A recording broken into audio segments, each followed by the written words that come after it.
जय श्री राधे दोस्तों, केपी की वाणी चैनल में आपका स्वागत है। माता रानी का आशीर्वाद पाने हेतु कमेंट में जय माता दी अवश्य लिखें।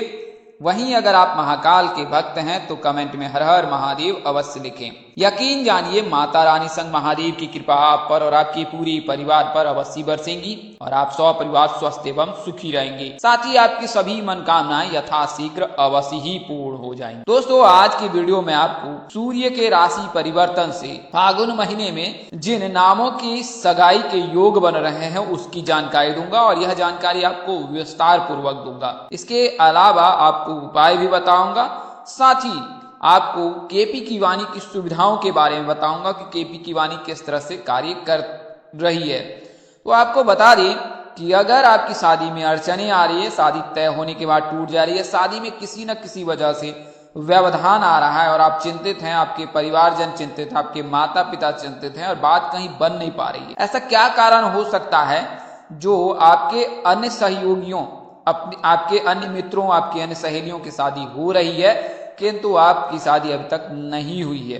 तो आपको बता दें कि इसके कई कारण हो सकते हैं। शादी होने के एक कारण होते हैं कि आपकी जो तिथि निर्धारित है कि उस तिथि को आपकी शादी हो जाएगी तो आप परिणय सूत्र में बन जाते हैं। लेकिन अगर विवाह नहीं हो और लंबे समय तक नहीं हो तो इसके कई कारण हो सकते। ज्योतिष शास्त्र में कई विधियों से जो है शादी की जानकारी प्राप्त की जाती है। कई जो ज्योतिष है वो हाथ देखकर जानकारी देते, कई ज्योतिष कुंडली देखकर, कई ज्योतिष जन्मदिन से केवल जानकारी देते, कई ज्योतिष अंतर्यामी होते हैं जो अंतर ध्यान करके आपको स्पष्ट जानकारी देते हैं। उन्हें महाविद्या जो है उन्हें तंत्र विद्या का ज्ञान होता है, वो तंत्र विद्या के माध्यम से आपको जानकारी देते हैं। पर केपी की वाणी एकमात्र ऐसा चैनल है जिस पर केवल और केवल कुंडली के हिसाब से जानकारी दी जाती है। जो आपको वीडियो जानकारी दी जाती है वह आपको ग्रह दशा के आधार पर जानकारी दी जाती है और जो कुंडली में जानकारी दी जाती है वो आपको कुंडली से बताई जाती है।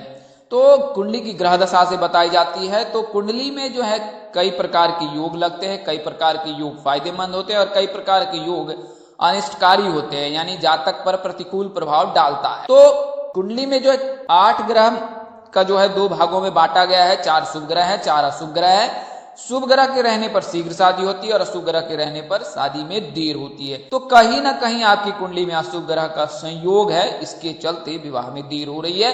तो आप केपी की वाणी से अपनी कुंडली दिखाकर यह जानकारी ज्ञात कर सकते हैं। इसके बारे में विस्तार से बताऊंगा कि कौन कौन से दोष लगते हैं और कैसी स्थिति में कब शादी होती है। उससे पहले मैं आपको बता दूं कि अगर आप केपी की वाणी से संपर्क करते हैं और कुंडली बनवाते हैं या कुंडली दिखाकर जानकारी प्राप्त करते हैं तो आपको विवाह संबंध की पूर्ण जानकारी प्राप्त हो जाती है कि आपकी शादी कब होगी, कहाँ होगी, कैसे होगी, किससे होगी, किस दिशा में होगी, कितनी दूरी पर होगी, किस नाम से होगी, किस राशि से करनी चाहिए, जीवन साथी का रंग रूप स्वरूप स्वभाव और उनका करियर कैसा होगा, आपका करियर कैसा होगा।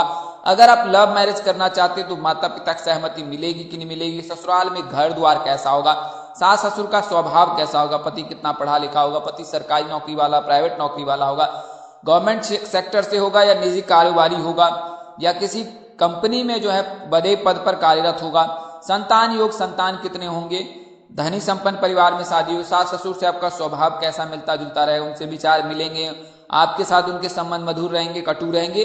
तो ये तमाम तरह की जो जानकारी अब आप केपी की वाणी से कुंडली बनवाकर प्राप्त कर सकते। वहीं ऐसे जातक जो विवाहित हैं और विवाह पश्चात जो है उनके बीच अनबन चल रही है, लड़ाई झगड़े हो रहे हैं, लाख चाहकर भी एक दूसरे से खुश नहीं रह पा रहे, तो ऐसा क्यों होता है? ऐसा तब होता है जब आप कुंडली विश्लेषण ना करा के परिणय सूत्र में बंधते हैं। अगर आप कुंडली विश्लेषण कराने के पश्चात परिणय सूत्र में बंधेंगे तो आपको परेशानी नहीं होगी, क्योंकि नारी दोष, भकुर दोष या मांगलिक बलि होने पर इस तरह की परिस्थितियां पैदा होती हैं, जिसका निवारण अनिवार्य है।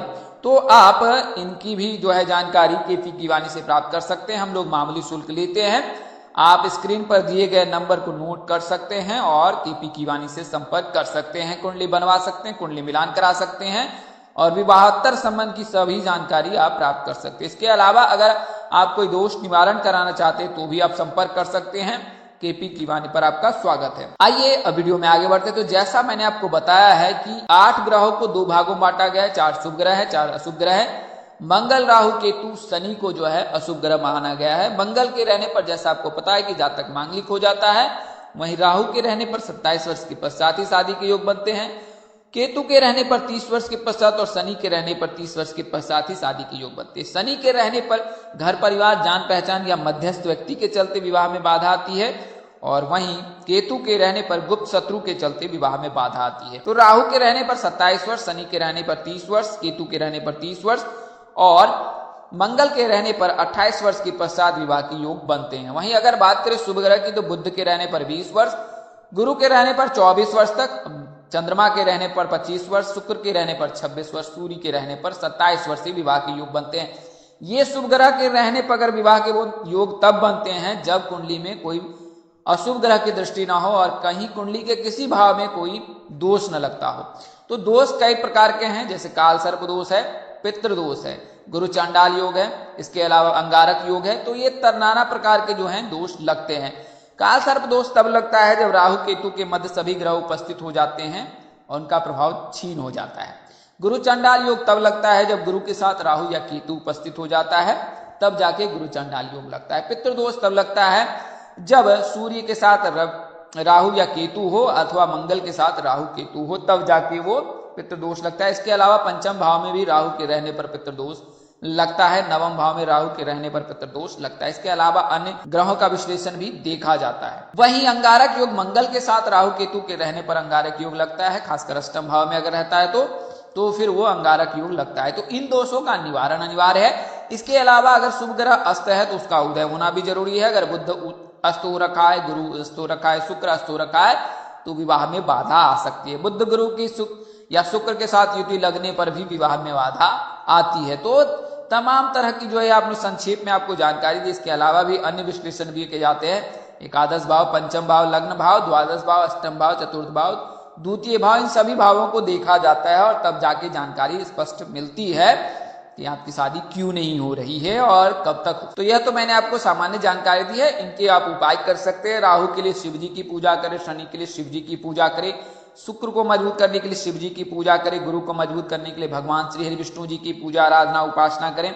लड़कियां भगवान श्री हरि विष्णु जी की पूजा उपासना करें, लड़के शिव जी की पूजा उपासना करें। सोमवार और शुक्रवार के दिन भगवान शिव, देवों के देव महादेव की जो है, जो नीलांबर हैं, जो नीलकंठ हैं, जो नटराज है, उनकी पूजा उपासना करते हैं तो शुक्र मजबूत होता है। तो लड़के आप शिव जी की पूजा अवश्य करें, लड़कियां भगवान श्री हरि विष्णु जी की पूजा करें, जो वराह के अवतार है, जो मर्यादा पुरुषोत्तम राम हैं, जो भगवान श्री कृष्ण हैं, उनकी पूजा उपासना करें। भगवान श्री कृष्ण राधा रानी की तस्वीर अपनी जो है शयन कक्ष में अवश्य लगाए, तो इससे भी विवाह के योग बनते हैं। और कभी भी आप सिंगल यानी कि एकल जो है भगवान की पूजा ना करें, खासकर उस समय में जब आपके विवाह की बातचीत चल रही हो। तो युगल जो है देवी देवता, उनकी पूजा करें, जैसे राधा कृष्ण की तस्वीर की पूजा करें, माँ पार्वती संग शिव जी की पूजा उपासना करें, मैया सीता के संग जो है राम जी की पूजा उपासना करें, तो यह ज्यादा श्रेष्ठकर होता है। गुरुवार के दिन खासकर इनका विशेष ख्याल रखें। लड़कियां तो विवाह में जो भी बाधा आ रही है तो वो आप दूर कर सकते हैं। आइए अब मैं आपको, सूर्य जो है राशि परिवर्तन कर रहा है, तो सूर्य जो है ऊर्जा का कारक मान जाते हैं। एकमात्र ऊर्जा का स्रोत सूर्य है। इनके प्रभाव से पूरा समस्त ब्रह्मांड में जो है वो उजाला होता है, ऊर्जा का संचार होता है। इसके समीप रहने पर उस ग्रह का प्रभाव छीन हो जाता है। इसके निकटतम मित्र जो है वो बुध है। इसके अलावा मंगल भी इनके मित्र ग्रह है। वहीं बात करें शनि के साथ इनकी नहीं बनती, राहु केतु के साथ इनकी बिल्कुल नहीं बनती है। तो सूर्य जो है पिता का कारक माना जाता है, आत्मा का कारक माना जाता है, ऊर्जा का कारक, क्योंकि ये ऊर्जा है। तो पिताजी जो ऊर्जा के कारक होते हैं, आत्मा भी जो है ये अदृश्य रूप में शरीर में ऊर्जा का कारक है। ये आपको उत्साहित करता है, ऊर्जावान बनाता है। तो सूर्य जो है राशि परिवर्तन कर रहा है। सूर्य वर्तमान समय मकर राशि में और 13 फरवरी को जो है ये फिर कुंभ राशि में प्रवेश कर जाएंगे और फिर 15 मार्च तक कुंभ राशि में रहेंगे। इस दौरान जो है कुंभ राशि के जातक जो जिनकी आयु 27 वर्ष से अधिक हो गई है, उनके लिए विवाह के योग बनेंगे। इसके अलावा भी अन्य राशियों के योग बनेंगे, उसकी जानकारी मैं आपको देता हूं। कौन कौन सी राशियां, कौन कौन से उनके नाम हो सकते हैं, तो आइए इसके बारे में विस्तार से जानते हैं। तो सूर्य को जो है प्रसन्न करने के लिए आपको विशेष प्रयोजन की जरूरत नहीं है। महज आप रोजाना स्नान ध्यान करने के पश्चात जो है सूर्य देव को जल में लाल रंग मिलाकर अर्घ्य दे। इससे जो है सूर्य मजबूत होगा। और सूर्य के मजबूत करने के लिए आप गायत्री मंत्र का जाप कर सकते हैं। सूर्य मंत्र ओम सूर्याय नमः, ओम पूर्व कपिम्भाय पंचमुख नति टम टम टम टम सकल शत्रुआय स्वाहा, ओहि सुरमय स्त्रोसी तेजूर से जगतपति अनुकंपा वाकिना काली दिवाकर, इस मंत्र का जाप कर आप सूर्य देव को प्रसन्न कर सकते हैं। तो आइए अब मैं आपको उन राशियों के बारे में बताता हूं। तो कुंभ राशि प्रथम राशि है कुंभ राशि के जातकों, क्योंकि कुंभ राशि में ही सूर्य का गोचर हो रहा है, तो ऐसे जातक जिनकी आयु 27 वर्ष से अधिक है कुंभ राशि के होंगे, उनके सगाई शादी के योग 15 मार्च तक बनेंगे। इसके अलावा वृषभ राशि के जातकों के भी योग बनेंगे, क्योंकि वृषभ राशि में मंगल का गोचर हो रखा है और सूर्य के जो है मित्र राशि है मंगल, तो मंगल राशि के मतलब वृषभ राशि के जातकों को भी इससे फायदा मिलेगा और वृषभ राशि के जातकों के जो है शादी के योग बनेंगे। इसके अलावा धनु राशि, तो जैसा कि आपको पता है कि 7.5 से धनु राशि के जातकों को मुक्ति मिल गई है, तो धनु राशि के जातकों के लिए साल 2023 बेहद शुभकारी रहने वाला है और सूर्य के राशि परिवर्तन से धनु राशि के जातकों के भी योग बन रहे हैं। इसके अलावा मीन राशि की, क्योंकि गुरु का गोचर मीन राशि में और गुरु जो है शुभ ग्रह है और सूर्य भी शुभ ग्रह की श्रेणी में आता है। कई ज्योतिष सूर्य को अशुभ ग्रह में मानते हैं, लेकिन मेरा यही मानना है कि ऊर्जा के स्रोत जो सूर्य हैं वो शुभ ग्रह ही है और जब किसी पापी ग्रह से की दृष्टि नहीं पड़ती है, उसके संयोग नहीं होते हैं, तो फिर वह सूर्य जो हमेशा ही शुभ प्रभाव देते हैं, तो सूर्य को शुभ ग्रह माना जाता है। तो गुरु भी इनके मित्र ग्रह है, तो गुरु के गोचर से मीन राशि के जातकों के, धनु राशि के जातकों के विवाह के योग बने। इसके अलावा जो है मेष राशि के जातकों के भी सगाई के योग बन रहे हैं। तो कुल मिलाकर कहे कुंभ राशि, मीन राशि, वृषभ राशि, धनु राशि और मेष राशि, कुल मिलाकर 5 राशियों के जातकों की जो है सगाई के योग जो है वो 15 मार्च तक बन रहे हैं। 15 मार्च के पश्चात जो है सूर्य फिर मीन राशि में प्रवेश कर जाएंगे और फिर खरमास लग जाएगा, तो उस दौरान कोई भी शुभ कार्य नहीं किए जाएंगे 1 महीने तक। तो 15 मार्च तक जो है 5 राशि के जातकों के मीन राशि, धनु राशि, मेष राशि, वृषभ राशि और कुंभ राशि के जातकों के सगाई के योग बन रहे हैं। आइए मैं आपको इनके बारे में विस्तार से बता देता हूं। कुंभ राशि के जातकों के जो है वो पश्चिम दिशा में, धनु राशि के जातकों को उत्तर पूर्व दिशा में, मीन राशि के जातकों को उत्तर पूर्व दिशा में, वहीं मेष राशि के जातकों को दक्षिण दिशा में और वृषभ राशि के जातकों के भी दक्षिण दिशा में विवाह प्रस्ताव आ सकते हैं और उन दिशाओं में अगर आप जाते हैं तो फिर रिश्ते तय हो सकते हैं।